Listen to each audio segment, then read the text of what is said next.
For all the Jural Assemblies 50 Congresses. April 23, 2019 by Anna von Reitz. We all think of the Congress, but in fact, Congress is a very broad word and basically means meeting and, to be honest, a verbally raucous meeting, as in a Congress of crows. It has in its original meaning and context none of the dignity accorded to the word today, and a return to the earlier understanding would be healthier and far more realistic for our purposes. The original Congress that we think of, known as the First Continental Congress, was exactly such a meeting, raucous and undisciplined and largely unofficial, as it was the equivalent of a committee of the House of Burgesses meeting off-site in the city of Philadelphia, a jurisdiction foreign to the colonies being represented. The Second Continental Congress was no different or better in terms of being a contentious and largely unofficial meeting of men recognized as deputies, fiscal officers, of their colonies. A colony is itself a farm family community. It has no land of its own, because a king or pope or other potentate has assumed ownership of the land. Nonetheless, these two congresses of fiscal deputies sent from 13 colonies are styled as Continental Congresses for a reason. It is from their actions that the American Revolutionary War derived, was prosecuted, and brought to the successful conclusion in which the colonists gained control of the land and soil of this country and ultimately, this portion of the North American continent.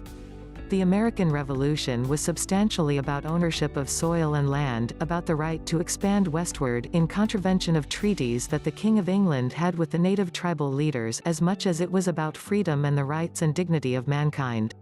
The colonists, all considered members of their respective farm family communities, whether they lived in towns or not, naturally and immediately gave rise to separate nations, groups of people identifying with a common cultural, historical, political and geographical history.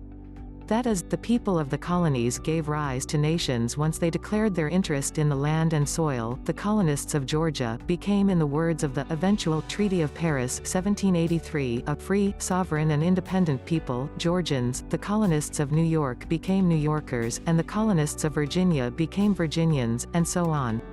Similarly, having obtained the right to the soil and land and having declared their ownership, the former colonists were suddenly in possession of land jurisdiction states that occupied the same boundaries as the former colonies, more or less, and the people who were now recognized as Georgians, New Yorkers, Virginians and so on, were left to define these new sovereign states, nail down their official borders, and in all other ways decide upon all the issues which would enable them to act as responsible members of the international community of states and nations.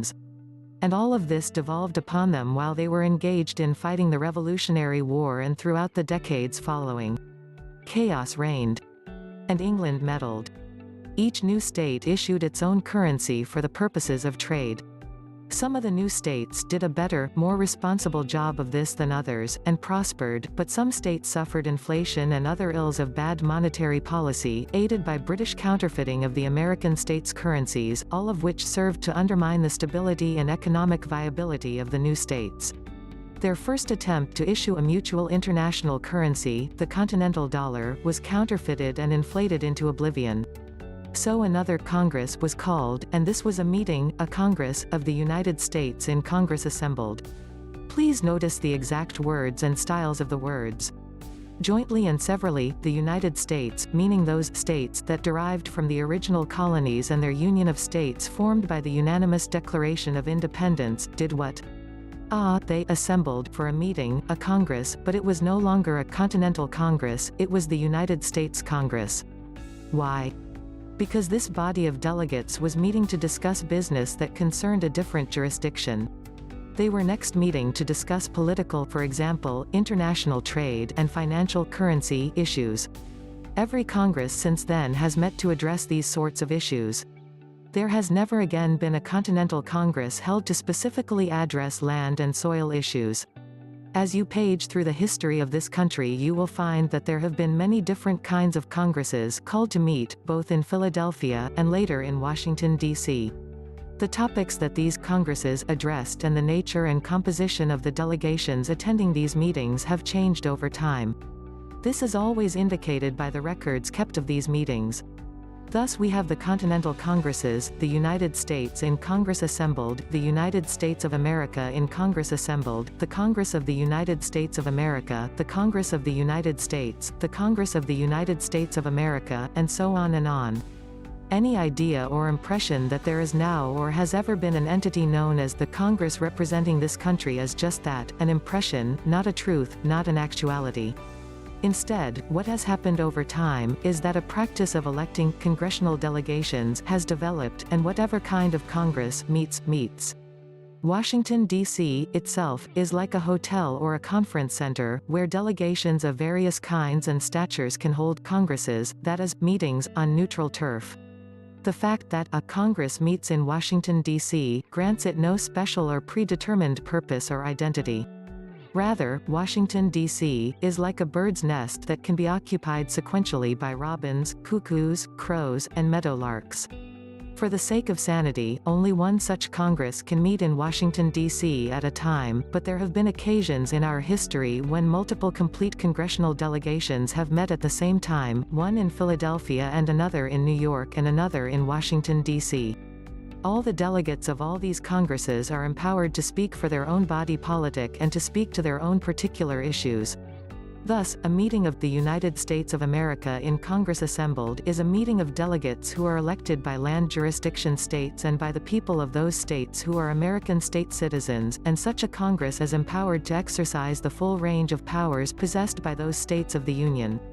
A meeting of the Congress of the United States of America, by comparison, is a meeting of delegates elected by United States citizens comprising the territorial United States citizenry, and such a Congress is empowered to exercise the limited range of powers and address such issues as the Constitution of the United States of America places in their grasp.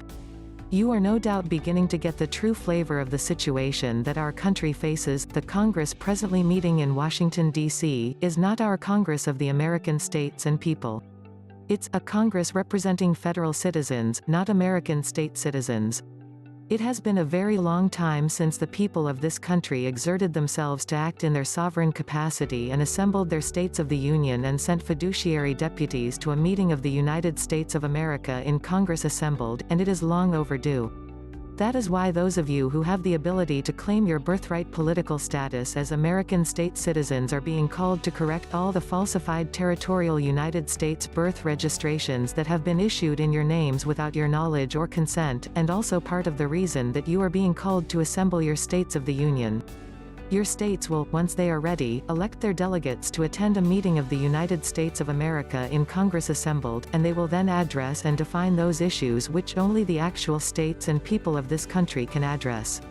Most likely, this meeting of our Congress will occur in Philadelphia owing to the fact that the municipal and territorial Congresses are almost continually holding court in Washington, D.C.